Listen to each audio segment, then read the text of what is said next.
அமெரிக்காவோட அதிபரான Joe Biden அவர்கள் உக்ரைனோட முன்னாள் அதிபர் உக்ரைனோட அதிபரான ஜெலன்ஸ்கி அவர்களோட ஒரு ஒப்பந்தம் போட்டிருந்தாங்க. அடுத்த 10 வருஷத்துக்கு கண்ணா உனக்கு எந்த பிரச்சனைனாலும் அமெரிக்கா ஓடோடி வருவோம்ப்பா, செக்யூரிட்டி கேரண்டி போட்டுக்கலாமா அப்படிங்கிற கையெழுத்து போட்டுட்டு இருந்திருக்காங்க. இப்போ போய் அதை பார்க்கலாம் அப்படிங்கிறதுல பார்த்தோம்னு வச்சுங்களேன், 404 டெலிட் ஆயிடுச்சு. டெலிட் ஆயிடுச்சு இல்லைங்க, அது இல்லை, அவ்வளோதான் முடிஞ்சு அப்படிங்கிறது போல அமெரிக்காவோட போக்கு வந்து பார்த்தீங்கன்னா ரொம்ப அதிருப்தியை ஏற்படுத்தி இருக்கு. அது மட்டும் இல்லாமல், அதாவது 10 வருஷத்துக்காக ஒரு நாடு நம்பி அமெரிக்காவோட ஒரு ஒப்பந்தம் போட்டிருக்காங்களே, அது இப்படி ஆயிடுச்சே அப்படிங்கிற ஒரு வருத்தங்கள் இருக்கு. இந்த நாட்டில் வந்து பார்த்தீங்கன்னா ஜெலன்ஸ்கி அவர்களோட டீம் ஆண்ட்ரி யமாக் அவர்களோட தலைமையில் வந்து பார்த்தீங்கன்னா அமெரிக்காவுக்கு போயிருக்கிறாங்க. இப்போ அந்த டீம் வந்து பார்த்தீங்கன்னா மைக் வால்ஸ் அவர்களோட பேச்சுவார்த்தை நடத்திட்டு இருக்கிறதா சொல்லப்பட்டு வருது அமெரிக்காவோட. அதாவது யூரோப்பியன் யூனியன் சொல்கிறாங்களே லாஸ்டிங் பீஸ். ஸோ அந்த டேர்ம்ஸை பற்றி நீங்கள் என்ன நினைக்கிறீங்க அப்படிங்கிறது போல் அமெரிக்காவுக்கு போய் உட்காந்து ஜெலன்ஸ்கி அவர்களோட டீம் வந்து பேசிகிட்டு இருக்காங்க. இது கேட்கும்போது ரொம்ப சூப்பராக இருக்கும். ஆனால் இதுக்கு பின்னாடி இருக்கக்கூடிய அர்த்தங்கள் என்னென்னா, ஜெலன்ஸ்கி அவர்களுக்கு லீகலாக பவர் இல்லை. மேபி பவர் வேணும் அப்படின்னா அங்கே இருக்கக்கூடிய எம்பிஸ்க்கு தான் ஓரளவுக்கு பவர் இருக்குது. அமெரிக்கா குஸ்குஸ்ன்னு பேசிகிட்டு இருக்கிறாங்கன்னு சொன்னாங்க இல்லையா, அதாவது ஜெலன்ஸ்கி அவர்களோட எதிர்கட்சியிலெல்லாம் பேசிட்டு இருக்கதா சொன்னாங்க இல்லையா. அதாவது ஒட்டு மொத்தமாக இப்போ பார்லிமெண்ட்ல, அதாவது உக்ரைனோட ராடால நான் சொல்ல வரேன், நம்ம இது பண்ணின பார்லிமெண்ட்ல. ஸோ ராடால வந்து பார்த்தீங்கன்னா இருக்கக்கூடிய எம்பிஸோட கையெழுத்துகள் இருந்தால் ஓரளவுக்கு லீகலாக இருக்கலாம். ஏன்னா அவங்களுக்கே பவர் இல்லை. முதல்ல அதிபரே மார்ஷல்லா போட்டு அவரோட பவர் எடுத்துட்டு இருக்கிறாரு. இதில் எம்பி வந்து கையெழுத்து போட அது எப்படி செல்லும்? எம்பியோட டைம்ல எப்போ முடிஞ்சிருச்சு அப்படிங்கிற கேள்விகள் இருக்கு. பட் இருந்தாலும் மிக முக்கியமான நபர்களை ஆண்ட்ரி யமாக் அவர்களோட டீம் அப்படிங்கிற செட் பண்ணி மேபி இந்த சைன் போட்டோம்னா அது கொஞ்சம் அக்செப்டடாக இருக்கும் அப்படிங்கிறது போல ஒரு தோரணை இருக்கும் இல்லையா. ஸோ அது போல நபர்களை மட்டும் தேர்ந்தெடுத்து அமெரிக்கா கூட்டு போய் மினரல் அக்ரிமெண்ட் சைன் பண்ணுறதுக்காக இது போல வேலைகள் நடந்துட்டு இருக்கு அப்படிங்கிற சொல்கிறாங்க. எது எப்படியோ இது போல விஷயங்கள் அமெரிக்காவில் நடந்துட்டு இருக்கு. ஆனால் அமெரிக்கா உக்ரைனுக்கு உதவ மாட்டேன்னு சொல்கிறாங்க. இப்போ உக்ரைனில் வந்து பார்த்தீங்கன்னா முன்களத்தில் கதறல்கள் வர ஆரம்பிச்சிருக்கு. இந்த ஸ்டார்லிங்க் இருக்கு இல்லையா, சில நேரங்களில் திடீர்னு கட் ஆயிடுது. அதுவும் ரஷ்யா அஃபென்சிவ் ஆப்ரேஷன் எடுக்கும்போது கட் ஆயிடுது, எங்களால் ப்ராப்பராக கம்யூனிகேட் பண்ண முடியல, இழப்புகள் ஏற்படுது அப்படிங்கிறது போல ஸ்டேட்மெண்ட்ஸ்லாம் வந்துட்டு இருக்கு. இந்த டெலகிராம் சேனலில் மெயின் ஸ்ட்ரீம் மீடியாவில் வந்துச்சுன்னா அடுத்தடுத்து பார்க்க ஆரம்பிக்கலாம். அது மட்டும் இல்லாமல் மிக முக்கியமான விஷயம், ஹிமார்ஸ் மிசைல் இருக்கு இல்லையா, அந்த ஹிமார்ஸ் மிசைலை இப்போ பயன்படுத்த முடியல. காரணம் என்னென்னா அமெரிக்கா அவங்களோட உளவு தகவல்கள் வந்து ஸ்டாப் பண்ணிட்டாங்க இல்லையா. அதனால இது எதுக்கு இதையும் அமத்து அப்படிங்கிறது போல ஹிமார்ஸையும் அமர்த்திட்டாங்களாமா, வேலை செய்ய மாட்டேங்குது அப்படிங்கிறது போல கதறல்கள் வருது.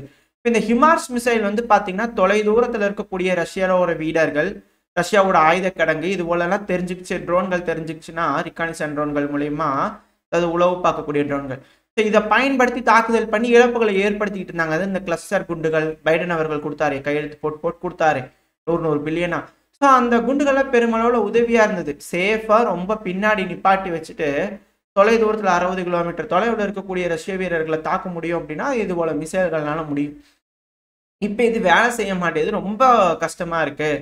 அது மட்டும் இல்லாமல் ஹிமார்ஸுங்கிறது வந்து பார்த்தீங்கன்னா அமெரிக்காக்கே இருக்கக்கூடிய ஒரு ஆயுதம், அமெரிக்காவோட ஒரு ஆயுதம். இதுக்கு மாற்றாக யூரோப்பியன் யூனியன் கிட்ட ஆயுதமே கிடையாது.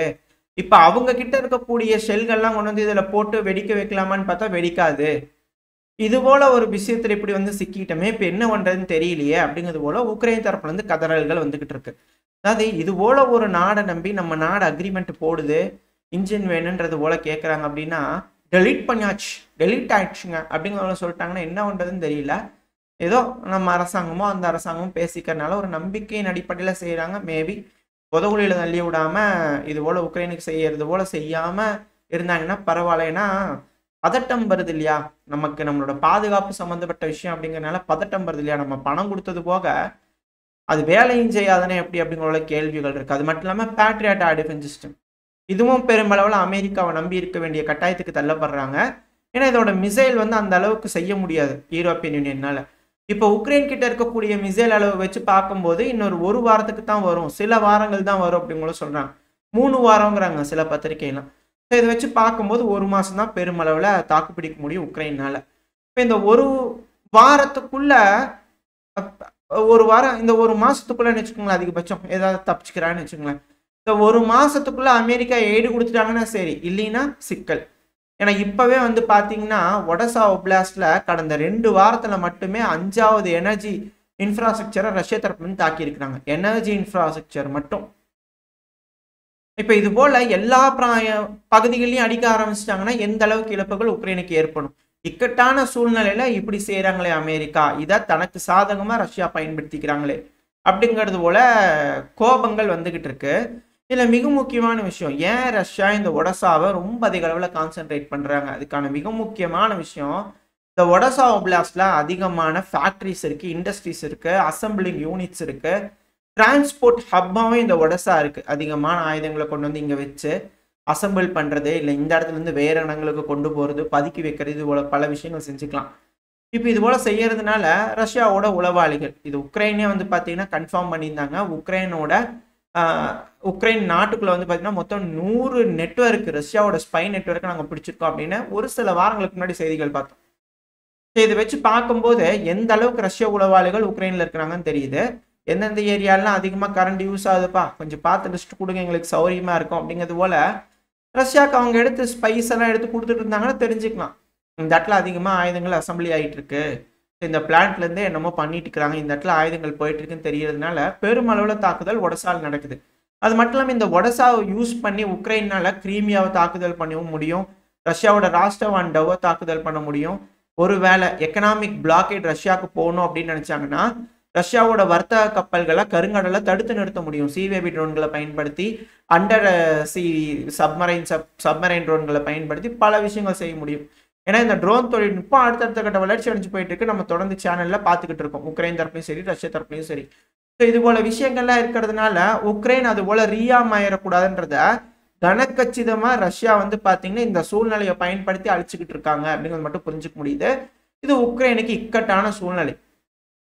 அது மட்டும் இல்லாம அமெரிக்கா ஒரு சைடு ஆயுத உதவிகள் கம்மியாயிட்டு இருக்குது, ஓகே. இப்போ உக்ரைன்ல சண்டை பிடிக்க ஆளுங்க இருக்கிறாங்களா அப்படிங்கிறது மிகப்பெரிய கேள்வியா இருக்கு. உக்ரைன்ல எங்க பார்த்தாலும் ஆள் பிடிக்கிற வேண்டியதா இருக்கு. பிடிச்சுக்கிட்டு இருக்கக்கூடிய வீடியோ பதிவுகள் அல்ல குறையாம வந்துகிட்டே இருக்கு. உக்ரைன்ல பவுடலோட இருக்கு சைட்ல பாத்தீங்கன்னா தெரியும். இப்போ இது போல ஆண்கள் பற்றாக்குறையா இருக்கிறாங்க இல்லையா, ஸோ அதனால 18க்கு அப்படிங்கிறது போல பார்லிமெண்ட்லாம் பேசினாங்க. இப்போ 18 அப்படிங்கிறது போல விஷயமே வந்து பார்த்தீங்கன்னா இதுக்கு மேலே 10வது போல தெரியுது. அதனால 14க்கு பண்ணிக்கலாமா அப்படிங்கிறது போல, அது வயசு நான் சொல்லிட்டு இருக்கேன். அது நம்ம யூடியூப்ல வந்து அது பெருமளவில் பேச முடியாது. ஸோ நீங்கள் அண்டர்ஸ்டாண்ட் பண்ணிப்பீங்கன்னு நினைக்கிறேன். ஸோ அதனால 14க்கு பண்ணிக்கலாமான்னு உக்ரைனோட மீடியாக்கள் வந்து பார்த்தீங்கன்னா பேசிக்கிட்டு இருக்கிறாங்க. இதுக்கு மேலே வந்து அதாவது இதில் ஒரு விஷயம் மட்டும் புரியல. அதாவது 30 வயசுல இருக்கிறவங்கள மொபைல் யூஸ் பண்ணுறாங்க கட்டாயப்படுத்தி அப்படின்னா, சரி நம்ம நாட்டோட பாதுகாப்புக்கு நம்ம வீட்டில் ஃபேமிலியெல்லாம் சந்தோஷமா இருக்கணுமே அப்படிங்கிறதுக்காக மொபைல் யூஸ் பண்ணுறாங்க. நம்மளும் போகிறோம், சண்டை பிடிக்கிறோம், நம்மளுக்கு உதவியாக வயசானவங்களும் அனுப்புகிறாங்கன்னா சரி ஓகே எல்லாம் வாழ்ந்தாச்சு, இதுக்கு மேலே அவங்களா நல்லா இருக்குன்னு சண்டை பிடிக்க போகிறாங்கன்னு வச்சுக்குவோம். அது 18 மாறுது 14க்கு மாறுது அப்படின்னா எப்படி அப்படின்ற கேள்விகள் வருது. அதுக்கப்புறம் யாரு தான் இருப்பாங்க உக்ரைனில் அப்படிங்கிறது போல இருக்கு. இதில் மிக மோசமான விஷயம் என்னன்னா, உக்ரைனில் இப்போ 14ல இருக்கிறவங்களாம் யார் யாருப்பா அப்படிங்கிறது போல பார்த்தோம்னா இந்த இடத்துல ரொம்ப கம்மியாக இருக்கிறாங்களாம் மற்ற வயசுக்காரங்களை விட. ஏன்னா 18ன்னு சொல்லும் போதே மற்றவங்களாம் வந்து பார்த்தீங்கன்னா உக்ரைன் விட்டு பெருமளவில் தப்பிச்சா உடிச்சான்னு ஓடிட்டாங்க. அம்மாக்கள் வந்து பார்த்தீங்கன்னா குழந்தை கூட்டிகிட்டு போயிட்டாங்க பெருமளவில் யூரோப்பியன் யூனியனுக்கு, இஸ்ரேலுக்கு, அமெரிக்காவுக்கு எல்லா பக்கம் போயிட்டாங்க. இப்போ அங்கே இருக்கக்கூடிய நபர்களை திருப்பி பிடிச்சிட்டு வர முடியுமா அப்படின்ற கேள்விகள் இருக்கு. அது மட்டும் இல்லாமல் இப்போ இந்த அளவுக்கு ஆளுங்க இருக்கிறாங்க இல்லையா, வெளியே போயிருக்காங்க, ரொம்ப கம்மியாகவும் இருக்கிறாங்க. இதுக்கப்புறம் எப்படி 10 அந்த மாதிரி கம்மி பண்ணுவாங்களா அப்படின்ற கேள்விகள், பதட்டங்கள், பயங்கள் வர ஆரம்பிச்சிருக்கு. இது கூட வந்து பார்த்தீங்கன்னா இதையும் ட்ரம்ப் அவர்கள், அமெரிக்காவோட அதிபர் வந்து பார்த்தீங்கன்னா தனக்கு சாதகமாக பயன்படுத்திக்கிறாரு அப்படின்ற கேள்விகள் வருது. ஏன்னா அவர் வரக்கூடிய ஸ்டேட்மெண்ட், அவரோட ஸ்டேட்மெண்ட் என்னன்னா, அதாவது தோராயமா 1.8 மில்லியன் உக்ரைனியன்ஸ் வந்து பார்த்தீங்கன்னா அகதிகளை அமெரிக்காவுக்கு வந்திருக்கலாம். அதாவது 18 லட்சம் மக்கள்னு வச்சுக்கோங்களேன் தோராயமா. இதுல 2,40,000 பேர்த்து வந்து பார்த்தீங்கன்னா திருப்பி நம்ம உக்ரைனுக்கு அனுப்பிடலாமா அப்படிங்கிற யோசனையில ட்ரம்ப் அவர்கள் இருக்கிறாரம்மா. ஜெலன்ஸ்கி அவர்களுக்கு தலைவரே இப்பதான் நீங்க தெளிவான முடிவெடுத்துக்கிறீங்க, தயவு செஞ்சு அனுப்புங்க அப்படிங்கிறது போல இருக்கேன். இது பொக்கிசம். 2,40,000 பேர் சொலையா நாங்க சொல்ற இடத்துல கொண்டு வந்து இறக்கி விட்டுருங்க, நாங்க பார்த்துக்கோங்க மத்தலாம் அப்படிங்கிற போல இருக்குமா இருக்காதா? அதாவது இவங்களுக்குலாம் ட்ரைனிங் கொடுத்துருப்பாங்களா, இப்போ அவங்கள திரும்பி அனுப்புறாங்களா, அது போல சில கண்ணோட்டத்தில் பல பார்த்துக்கிட்டு இருக்காங்க. பட் இருந்தாலும் அதாவது எந்த அளவுக்கு அந்த நாடு வந்து பார்த்தீங்கன்னா சிக்கல்ல இருக்காங்க அப்படிங்கிறது மட்டும் புரிஞ்சுக்க முடியுது. ஆனால் இப்போ மார்க்கோ ரூபியோ அவர்கள் இது போல இது பிராக்சி யுத்தம் அப்படின்னு சொல்லும் போது உக்ரைன்ல இருக்கிற மக்களுக்கெல்லாம் இன்னும் கோபம் அதிகரிக்கும் இல்லையா? இது எல்லாமே ஒரு ஸ்கிரிப்டா, அதாவது மக்கள் கிட்ட இருந்து அனுதாப ஓட்டுகளை வாங்குறதுக்கோசரம் இது போல வேலைகள் நடந்திருக்கா அப்படின்ற கேள்விகள் இப்போ வர ஆரம்பிச்சிருக்கு. ஏன்னா 14 அப்படின்னு சொல்லும் போது நார்மலான ஒரு டைம்ல இது போல எந்த ஒரு சினாரியோவும் இல்லாத ஒரு டைம்ல 14ன்னு உட்காந்து பேசுனாங்கன்னா கம்முன்னு இருப்பாங்களா யாராச்சும்?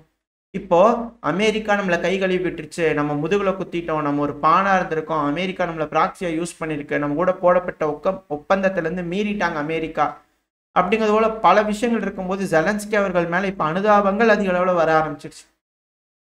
இதை தனக்கு சாதகமா பயன்படுத்தி இது போல வேலைகள் ஈஸியா செஞ்சுக்கிறாங்களா அப்படின்ற கேள்விகள் சில அனலிஸ்டுக்குள்ள இருக்கு. அது போல கோணங்கள்ல பாத்துக்கிட்டு இருக்காங்க.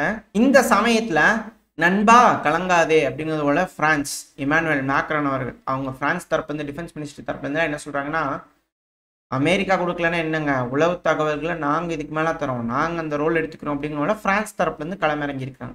அது மட்டும் இல்லாம நம்ம நேத்திக்கு பதிவுல பார்த்திருப்போம், இமானுவேல் மேக்ரான் அவர்கள் வந்து ரஷ்யா மஸ்ட் பி பாசிஃபைட் அப்படிங்கிற சொல்லியிருப்பாங்க. அதாவது ரஷ்யா கிட்ட ஆயுதங்கள் இல்லாம, டேங்குகள், ஆயுத தொழிற்சாலைகள் இல்லாம முழுவதும் முடக்கப்பட்ட ரஷ்யாவா மாறுற வரைக்கும் நம்ம விடக்கூடாது அப்படிங்கிறது போல இவர் சொல்றாரு. இது ஒரு வார டிக்ளரேஷன் ரஷ்யா மேல அப்படிங்கிறது போல கண்ணோட்டங்கள்லாம் சிலர் பார்த்துக்கிட்டு இருக்காங்க.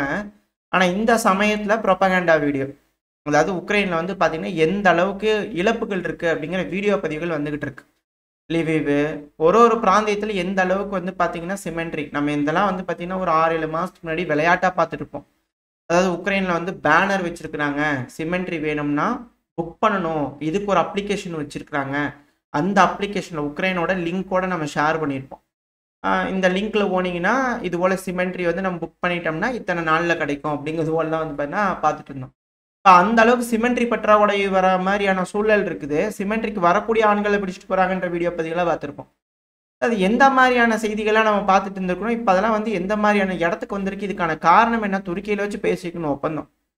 அந்த டைம்லேயே வந்து பார்த்தீங்கன்னா உக்ரைனு வேண்டாம் அப்படிங்கிறது போல போட்டாங்க. அதுக்கான காரணம் போரிஸ் ஜான்சன் அவர்கள். இப்போ திரும்பி இமானுவேல் மேக்ரான் அவர்கள் கலங்காதே கண்ணா நாங்க இருக்கோம், ஸ்டார்மர் அவர்கள் நாங்க 2 பேரும் இணைஞ்சு வரோம் அப்படின்னா ஒருத்தர் கொடுத்த வாக்குறுதியே இந்த மாதிரி ஆயிடுச்சு உக்ரைன். இப்போ இவங்க 2 பேர் வந்து கொடுக்குறாங்க, இன்னுமே இந்த நாடு வந்து எடுத்து போர் செய்ய போகுது அப்படின்னா என்ன மாதிரியான சூழ்நிலைக்கு தள்ளப்படும் அப்படிங்கிறோட கேள்வி வருது. இது எங்க போய் முடியும் அப்படிங்க தெரியல. ஆனா இப்போதைக்கு யூரோப்பியன் யூனியனுக்கு இருக்கக்கூடிய ஒரே ஆப்ஷன், கூட்டம் உட்காந்து மீட்டிங் போட்டு பேசிட்டு இருந்தாங்க இல்லையா, EU மீட்டிங்கு.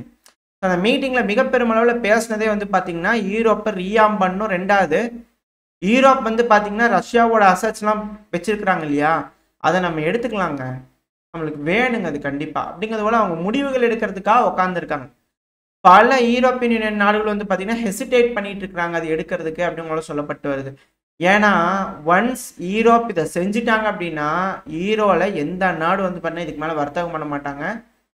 அதுவும் சீனாலாம் வந்து பார்த்தீங்கன்னா 62 ட்ரில்லியன் வந்து பார்த்தீங்கன்னா யூரோப்ல இருந்து எடுத்துருவாங்க பணத்தை, அவங்க பாண்டு பல இன்வெஸ்ட்மெண்ட்லாம் பண்ணியிருப்பாங்க இல்லையா, ஸோ இதெல்லாத்தையும் சீனா எடுத்துருவாங்க அப்படிங்கிறாங்க.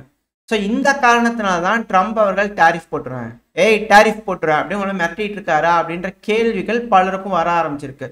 அதாவது இதில் இன்னொரு விஷயம், இந்த யூரோப்பியன் யூனியனில் பெல்ஜியம் இருக்கு இல்லையா, ஸோ அதில் தான் ரஷ்யாவோட அதிகப்படியான ரிசர்வ்ஸ் வந்து பார்த்தீங்கன்னா இருக்கு.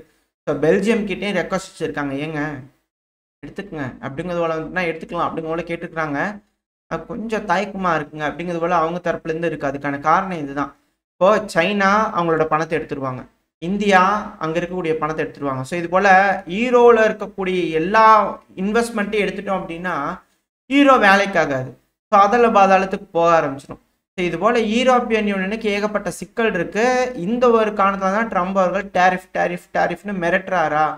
இப்போது டேரிஃப் வந்து சொல்கிறது மட்டும் இல்லாமல் அதை செஞ்சும் காட்டணும். இப்போ மெக்சிகோ மேலே கனடா மேலெலாம் டேரிஃபை போட்டு காமிச்சோம்னா அங்கே என்ன அளவுக்கு கஷ்டம் இருக்குது, சஃபர் ஆகுறாங்க அப்படிங்கிறது வந்து ஒரு பயம் வந்து பார்த்திங்கன்னா கண் முன்னே காமிச்சு கொடுத்தோம்னா மற்ற நாடுகளாக கொஞ்சம் பயப்படுவாங்க இல்லையா. ஸோ அதுக்கு தான் இந்த ட்ரேடு வாரு, சாங்ஷன் வாரு, இந்த டேரிஃப் வரலாமா அப்படின்ற கேள்விகள் சில அனலிஸ்ட்குள்ளேருந்து வந்திருக்கு. ஆனால் வெயிட் பண்ணி பார்ப்போம். யூரோப்பியன் யூனியன் ரஷ்யாவோட பணத்தை கை வச்சாங்கன்னா அது மிக பெரும் சிக்கலில் போய் முடியும். என்ன ரஷ்யா கிட்ட திருப்பி கேஸ்ன்னு வந்து நின்னாங்கன்னா அது சிக்கலாகும். இப்போதைக்கு வந்து பார்த்தீங்கன்னா ரஷ்யாவோட கேஸை வேறு வழியாக வாங்கிட்டு இருக்கிறாங்க சில நாடுகள். ஏன்னா அதுக்கப்புறம் அவங்க வாங்கி யூரோப்பியன் யூனியனுக்கு விற்பாங்க. ஏன்னா 38% ரிசர்வ்ஸ் இருக்குதுன்னு சொல்லி பார்த்துட்டு இருக்கிறாங்க கேஸ். இப்போ பணம் இருந்தால் தானே கேஸ் எல்லாம் வாங்கி ரீஸ்டோர் பண்ண முடியும், எல்லாம் பண்ண முடியலன்னா யூரோப்பியன் யூனியனோட தலைவர்களோட நிலைமை என்ன ஆகும். ஸோ இதுதான் இங்கே இருக்கக்கூடிய பிரச்சனை. திரும்ப திரும்ப அது இந்த பணத்துக்கு தான் வருது. ஸோ இந்த பணத்துக்காக தான் உக்ரைனுக்கு உதவுறேன்ற முடிவுகள் திரும்ப யூரோப்பியன் யூனியன் எடுக்கிறாங்களா? ஸோ அதுக்கான மறைமுக அழுத்தங்கள் தான் வந்து பண்ணால் அமெரிக்கா கொடுக்குறாங்களா? இது போல விஷயங்கள் தான் பேச்சுவார்த்தையில் இருக்க போதா? பணம் மட்டும் கொடுத்துருங்க ரஷ்யா, மற்றதெல்லாம் பேசலாம் அப்படிங்கிறது போல் அமெரிக்கா தரப்புலேருந்து வந்து பார்த்திங்கன்னா ஒரு கோரிக்கைகள் வைப்பாங்களா? என்ன நடக்க போகுதுன்னு தெரியல, வெயிட் பண்ணி பார்ப்போம். ஆனால் அமெரிக்காவுக்கு போட்ட பணம் உக்ரைன்லேருந்து 50% மினரல் போயிடும் இல்லையா? அவ்வளோதான். இப்போ யூரோப்பியன் யூனியன் நாடுகளுக்கு ரஷ்யாவோட பணம் போயிடும், அவ்வளோதான் இல்லையா? அப்படிங்கிறது போல் இருக்குது. என்ன நடக்க போகுது, என்ன மாதிரியான முடிவுகள் எட்டப்படும், இதுக்கு ரஷ்யா அமெரிக்கா எல்லாம் ஒத்துக்குவாங்களா யூரோப்பியன் யூனியன்லாம்? ஸோ பேசி ஒரு முடிவுக்கு வந்து பிரச்சனையை சுமூகமாக முடிச்சிருவாங்களா, இல்லை மிகப்பெரும் அளவில் பிரச்சனை வெடிக்குமா, என்ன நடக்க போகுதுன்றதை பொறுத்து இருந்து பார்த்துடலாம். ஓரளவுக்கு தகவல்களை இந்த பதிவில் பார்த்துருப்போம்னு நினைக்கிறேன். இதோட இந்த பதிவு நான் முடிச்சுக்கலாம். இந்த பதிவு எப்படி இருந்துச்சு, உங்களுக்கு பிடிச்சிருக்கா? பிடிச்சினா லைக் பண்ணிட்டு உங்கள் ஃப்ரெண்ட்ஸ் ஷேர் பண்ணிக்கோங்க. அது கூட மறக்காம இந்த பதிவு பற்றி உங்களோட கருத்துக்களை கமெண்ட் செக்ஷனில் சொல்லுங்கள். இந்த பதிவு நல்லா இருக்கும்னு நம்பிக்கை. அடுத்து போய் அவங்க சந்திக்கிறேன். Stay safe. பை.